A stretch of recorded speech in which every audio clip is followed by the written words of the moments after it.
America പരീക്ഷിച്ച ഈ പോർമുന, ഈ സംഹാര താണ്ഡവമാടുന്ന വജ്രായുധം, അത് ഇറാന്റെ ദേഹത്ത് പതിക്കുമോ?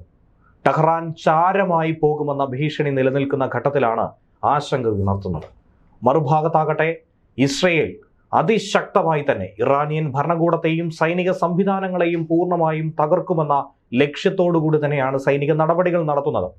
ഇനിയുള്ള ദിവസങ്ങളിൽ ആയിരക്കണക്കിന് ലക്ഷ്യങ്ങളെ തകർക്കാൻ വേണ്ടി കുറഞ്ഞത് 1-2 ആഴ്ച കൂടി നീണ്ടു നിൽക്കുന്ന ഒരു വ്യോമാക്രമണം തന്നെയാണ് പദ്ധതിയിട്ടിരിക്കുന്നത്. ഇസ്രായേൽ സൈന്യത്തിന്റെ ഭാഗത്തു നിന്ന് തന്നെയാണ് ഈ വിവരം മാധ്യമങ്ങൾ പുറത്തുവിട്ടിരിക്കുന്നത്. സംഘർഷം തുടങ്ങിയത് മുതൽ ഇന്നലെ വരെ 4 ദിവസത്തിനുള്ളിൽ 5000-ലധികം ബോംബുകൾ വർഷിച്ചുവെന്നാണ് ഇസ്രായേൽ വ്യോമസേന പറയുന്നത്. കഴിഞ്ഞ 2 ദിവസത്തിനുള്ളിൽ മാത്രം ആയിരക്കണക്കിന് ഇറാനിയൻ സൈനികരെ കാലപുരിക്ക് അയച്ചുവെന്നും ഇസ്രായേൽ തന്നെ ചൂണ്ടിക്കാണിക്കുന്നു. ഇസ്രായേലിലെ രാമത് ഡേവിഡ് എയർബേസ് കമാൻഡറായിട്ടുള്ള കേണൽ അലൈഫാണ് ഇതുമായി ബന്ധപ്പെട്ട സൂചനകൾ പുറത്തുവിട്ടിരിക്കുന്നത്. 1000-ലധികം സൈനികരെ വകവരുത്തി മുന്നേറുന്ന ഇസ്രായേലിനെ സംബന്ധിച്ച് സൈനിക സംവിധാനങ്ങളെ ഒക്കെ തന്നെ നിഷ്പ്രഭമാക്കാൻ ഇനി കേവലം 2 ആഴ്ച മതിയെന്നാണ് IDF ചൂണ്ടിക്കാട്ടുന്നത്. 4 ആഴ്ച വരെ യുദ്ധം നീണ്ടു നിൽക്കുമെന്ന് അമേരിക്കൻ പ്രസിഡന്റ് ഡൊണാൾഡ് ട്രംപ് പറഞ്ഞ ഈ സാഹചര്യത്തിൽ ഇതുകൂടി ചേർത്ത് വായിക്കുമ്പോൾ ഏറെ അങ്കലാപ്പ് തന്നെയാണ് ഉണ്ടാകുന്നത്. ടെഹ്റാൻ കേന്ദ്രീകരിച്ചുകൊണ്ടാണ് ഇസ്രായേലിന്റെ യുദ്ധവിമാനങ്ങൾ വട്ടമിട്ട് പറക്കുന്നത്, പ്രധാനമായും ആക്രമണം നടത്തിപ്പോരുന്നത്. ടെഹ്റാനിലെ അതീവ സുരക്ഷാ മേഖലയിലുള്ള IRGCയുടെ ആസ്ഥാന മന്ദിരം തന്നെ തകർത്ത് തരിപ്പണമാക്കും. ഖുദ്സ ഫോഴ്സ് ഇന്റലിജൻസ് ഡയറക്ടറേറ്റ്, ബാസിദ് അർദ്ധസൈനിക സേനയുടെ കേന്ദ്രങ്ങൾ, സൈബർ യൂണിറ്റ് എന്നിവയൊക്കെ തന്നെ ഇതിനോടകം വ്യോമാക്രമണത്തിൽ തകർത്ത് തരിപ്പണമാക്കി. കിഴക്കൻ ടെഹ്റാനിലെ ഒരു സൈനിക സമുച്ചയത്തിന് നേരെ മാത്രം 100-ലധികം ഇസ്രായേൽ യുദ്ധവിമാനങ്ങൾ ചേർന്നുകൊണ്ട് 250-ലധികം ബോംബുകളാണ് വർഷിച്ചത്. ഇസ്രായേലിനെ ലക്ഷ്യമാക്കി ഡസൻ കണക്കിന് ബലിസ്റ്റിക് മിസൈൽ ലോഞ്ചറുകളും വ്യോമ പ്രതിരോധ സംവിധാനങ്ങളും ഒക്കെ പാഞ്ഞെടുത്തെങ്കിലും അതിനെയൊക്കെ കൃത്യമായി തകർത്തെറിഞ്ഞു. പടിഞ്ഞാറൻ ഇറാനിലെ കെർമൻഷാ മേഖലയിൽ F-35I വിമാനങ്ങൾ ഉപയോഗിച്ചുകൊണ്ടാണ് ഈ ലോഞ്ചറുകളെ തകർത്ത് തരിപ്പണമാക്കിയതെന്നാണ് ഇസ്രായേൽ പറയുന്നത്. ടെഹ്റാനിലെ മെഹ്റാബാദ് വിമാനത്താവളത്തിലെ ഇറാനിയൻ വ്യോമ പ്രതിരോധ സംവിധാനങ്ങളൊക്കെ പൂർണ്ണമായും ഇസ്രായേൽ നിർവീര്യമാക്കി കഴിഞ്ഞു. ഇറാനിൽ ദീർഘദൂര ആക്രമണങ്ങൾ നടത്താൻ വേണ്ടി അമേരിക്കൻ സൈന്യത്തിന്റെ ഇന്ധനം നിറയ്ക്കൽ ശേഷിയെ തന്നെ ഇസ്രായേൽ വലിയ തോതിൽ ആശ്രയിക്കുന്നു എന്നുള്ളതാണ് യാഥാർത്ഥ്യം. അതിനുവേണ്ടി അമേരിക്കയുടെ ഡസൻ കണക്കിന് ഇന്ധന ടാങ്കറുകൾ വഹിക്കുന്ന വിമാനങ്ങൾ ഇതിനോടകം ഇസ്രായേലിൽ നിലയുറപ്പിച്ച് കഴിഞ്ഞു. ടെഹ്റാൻ ഉൾപ്പെടെയുള്ള ഇറാനിലെ തന്ത്രപ്രധാനമായ പ്രദേശങ്ങളിൽ ഇസ്രായേൽ വ്യോമ മേധാവിത്വം ഉറപ്പിച്ചിരിക്കുന്നു എന്ന് വേണം ഇതിലൂടെ മനസ്സിലാക്കേണ്ടത്. ഇറാന്റെ വ്യോമ മേഖല മുഴുവൻ അമേരിക്കയും ഇസ്രായേലും പിടിച്ചെടുത്തു കഴിഞ്ഞു, കൈയടക്കി കഴിഞ്ഞു. അവരുടെ ആധിപത്യം തന്നെയാണ് വ്യോമമേഖലയിൽ ഇന്ന് കാണുവാൻ സാധിക്കുന്നത്. റഡാറുകളും വ്യോമ പ്രതിരോധ സംവിധാനങ്ങളും തകർത്തത് കൊണ്ട് തന്നെ അമേരിക്കയോ ഇസ്രായേലിനെയോ കണ്ടെത്താനോ തകർത്തെറിയാനോ കഴിയുന്നില്ല എന്നുള്ളതും മറ്റൊരു പോരായ്മയാണ്. ഇനിയുള്ള ദിവസങ്ങളിൽ ഈ ആക്രമണം കൂടുതൽ കടുക്കുമെന്ന സൂചന തന്നെയാണ് ലഭിക്കുന്നത്. പശ്ചിമേഷ്യ അങ്ങനെ ആകെ സമ്പൂർണ്ണ യുദ്ധത്തിന്റെ നിഴലിലൂടെ കടന്നുപോകുന്നു. ലോകം യുദ്ധഭീതിയിലും. പശ്ചിമേഷ്യയിലെ ഈ യുദ്ധം 6ാം ദിവസത്തിലേക്ക് കടക്കുമ്പോൾ ഇതേപോലെ തന്നെ പേടിപ്പിക്കുന്ന, ഭയപ്പെടുത്തുന്ന മറ്റൊരു കാര്യം കൂടിയുണ്ട്. കാലിഫോർണിയയിലെ വാൻഡൻബർഗ് സ്പേസ് ഫോഴ്സ് ബേസിലാണ് ഈ ഭീതിക്ക് കാരണമായിട്ടുള്ള ഒരു വസ്തുതയുള്ളത്. അമേരിക്ക തങ്ങളുടെ ഏറ്റവും മാരകമായ ഭൂഖണ്ഡാന്തര ബലിസ്റ്റിക് മിസൈലായിട്ടുള്ള മിനിറ്റ്മാൻ 3 വിജയകരമായി പരീക്ഷിച്ചിരിക്കുന്നു. ഏറെ ആശങ്ക പരത്തുന്ന ഒരു വിഷയം തന്നെയാണിത്.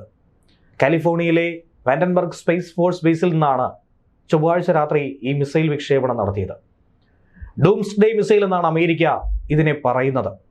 ഏറെ വിജയകരമായ പരീക്ഷണമായിരുന്നു എന്ന റിപ്പോർട്ടും ഇതിനു പിന്നാലെ മാധ്യമങ്ങൾ പ്രസിദ്ധീകരിക്കുന്നുണ്ട്.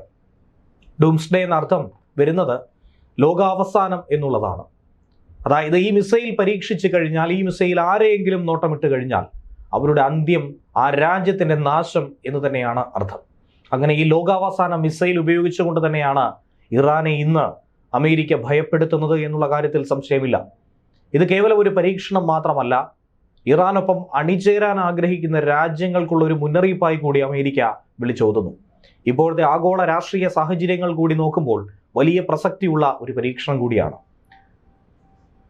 ഉത്തര കൊറിയ പലതവണയായി ഇതുപോലുള്ള പരീക്ഷണങ്ങൾ നടത്തി അമേരിക്കയെ വെല്ലുവിളിക്കുന്ന ഘട്ടത്തിൽ ഈ യുദ്ധത്തിൽ പങ്കെടുക്കാം, ഒരവസരം തരുമെന്ന് ആഗ്രഹിക്കുന്ന സാഹചര്യത്തിൽ കിം ജോങ് ഉന്നിനുള്ള ഒരു മറുപടിയായി കൂടി ഈ പരീക്ഷണത്തെ നോക്കിക്കാണുന്നുണ്ട്. 2ാം ലോക മഹായുദ്ധകാലത്ത് ജപ്പാനിലെ ഹിരോഷിമയിൽ അമേരിക്ക പ്രയോഗിച്ച ആറ്റം ബോംബ്, അതിൻ്റെ പരിണത ഫലം എന്തായിരുന്നു എന്നുള്ളത് നമുക്ക് ഏവർക്കും അറിയാവുന്നതാണ്. അതുണ്ടാക്കിയ നാശം നമുക്കറിയാവുന്നതാണ്. എന്നാൽ അതിനേക്കാൾ 20 മടങ്ങ് പ്രഹരശേഷിയുണ്ട് ഈ ആണവ പോർമുനകൾക്ക് എന്ന് വേണം മനസ്സിലാക്കേണ്ടത്. ഈ മിസൈൽ അത്തരത്തിൽ കടുത്ത പ്രഹരശേഷിയുള്ള വിനാശകരമായ അവസ്ഥ തന്നെയായിരിക്കും സൃഷ്ടിക്കുന്നത്. ഏകദേശം 10,000 കിലോമീറ്ററോളം ദൂരപരിധിയുള്ള ഇതിന് മണിക്കൂറിൽ 24,000 കിലോമീറ്റർ വേഗതയിൽ സഞ്ചരിക്കാൻ കഴിയും. അതായത് വിക്ഷേപിച്ചു കഴിഞ്ഞാൽ ഏതാനും മിനിറ്റുകൾക്കുള്ളിൽ ലോകത്തിന്റെ ഏത് കോണിലായിക്കൊള്ളട്ടെ ലക്ഷ്യസ്ഥാനങ്ങളെ കൃത്യമായി ഭേദിക്കാൻ മിനിറ്റ് മാൻ 3 മിസൈലിന് സാധിക്കും. അതുതന്നെയാണ് ഇതിനെ മിനിറ്റ് മാൻ എന്ന രീതിയിൽ നാമകരണം ചെയ്തിരിക്കുന്നത്. മിനിറ്റുകൾക്കുള്ളിൽ എത്തിച്ചേർന്ന സർവനാശം. American air force global strike command നടത്തിയിട്ടുള്ള ഈ പരീക്ഷണത്തിൽ മിസൈൽ ആയിരക്കണക്കിന് മൈലുകൾ സഞ്ചരിച്ച് പസഫിക് സമുദ്രത്തിലെ മാർഷൽ ദ്വീപുകൾക്ക് സമീപത്തുള്ള ലക്ഷ്യസ്ഥാനത്ത് കൃത്യമായി തന്നെ വന്ന് പതിച്ചു. GT-255 എന്ന് പേരിട്ടിരിക്കുന്ന ഈ വിക്ഷേപണം രാജ്യത്തിന്റെ തന്നെ ആണവ പ്രതിരോധ സംവിധാനത്തിനുള്ള കാര്യക്ഷമതയും സന്നദ്ധതയും ഒക്കെ തന്നെ ഉറപ്പുവരുത്തുന്നതാണ്. ഭൂഖണ്ഡങ്ങൾ കടന്നുകൊണ്ട് മിനിറ്റുകൾക്കുള്ളിൽ ലോകത്തിന്റെ ഏത് കോണിലും ആക്രമണം നടത്താൻ കഴിയുമെന്ന അമേരിക്കയുടെ ശേഷി തന്നെ ലോകത്തോട് വിളിച്ചു പറയുന്നുണ്ട്. ഈ മിസൈൽ ഉപയോഗിച്ച് ഒരേ സമയം പല ലക്ഷ്യങ്ങളെ തകർക്കാൻ അമേരിക്കയ്ക്ക് സാധിക്കും.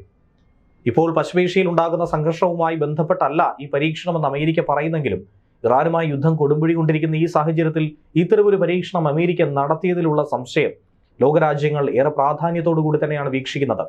ഇതൊരു കൃത്യമായ സന്ദേശമല്ലേ അമേരിക്ക ഇറാന് നൽകുന്നത് എന്നുള്ള ചോദ്യം, ഇറാനുമായി ചേർന്ന് പ്രവർത്തിക്കാൻ ആഗ്രഹിക്കുന്ന സഖ്യ രാജ്യങ്ങൾക്കുള്ള സന്ദേശമല്ലേ, ഒരു ഭീഷണിയല്ലേ എന്നുള്ള ചോദ്യം.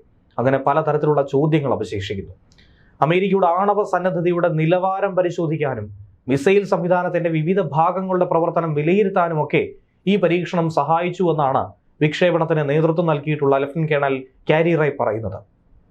കാലിഫോർണിയയിലെ വാൻഡൻബർഗ് സ്പേസ് ഫോഴ്സ് ബേസിൽ നിന്ന് അമേരിക്ക വിക്ഷേപിച്ച ഈ സ്ട്രൈക്ക് കമാൻഡിന്റെ മിസൈൽ അത് തന്നെയാണ് ഇന്ന് ഏറ്റവും അധികം ചർച്ചയാകുന്നത്. അമേരിക്കയുടെ കര, കടൽ, ആകാശം എന്നീ വഴിയുള്ള ആണവാക്രമണം നടത്താനുള്ള ശേഷി ന്യൂക്ലിയർ ട്രയാഡ് എന്നാണ് അതിനെ വിശേഷിപ്പിക്കുന്നത്.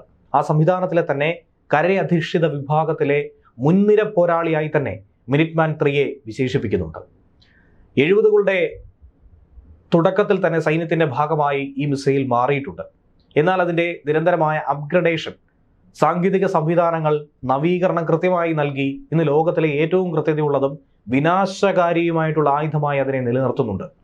മനുഷ്യരാശിയുടെ തന്നെ അന്ത്യത്തിന് അത് കാരണമായേക്കും. അത്രയധികം പ്രഹരശേഷിയുണ്ട്. അതുകൊണ്ട് തന്നെ ഡൂംസ്ഡേ എന്ന് അതിനെ വിളിക്കുന്നു. അമേരിക്കയുടെ ഇപ്പോഴത്തെ ഈ നിലപാട്, അതോടൊപ്പം തന്നെ ഈ പരീക്ഷണം, ഇറാനുമായിട്ടുള്ള സംഘർഷം നിലനിൽക്കുന്ന പശ്ചാത്തലത്തിൽ തന്നെ പല സംശയങ്ങൾക്കും വഴിതിരിച്ചു കഴിഞ്ഞു. എന്നാൽ അമേരിക്കൻ സ്പേസ് ഫോഴ്സ് ഇതൊക്കെ പൂർണ്ണമായും തള്ളിക്കളയുന്നുണ്ട് എന്നുള്ളതും യാഥാർത്ഥ്യമാണ്.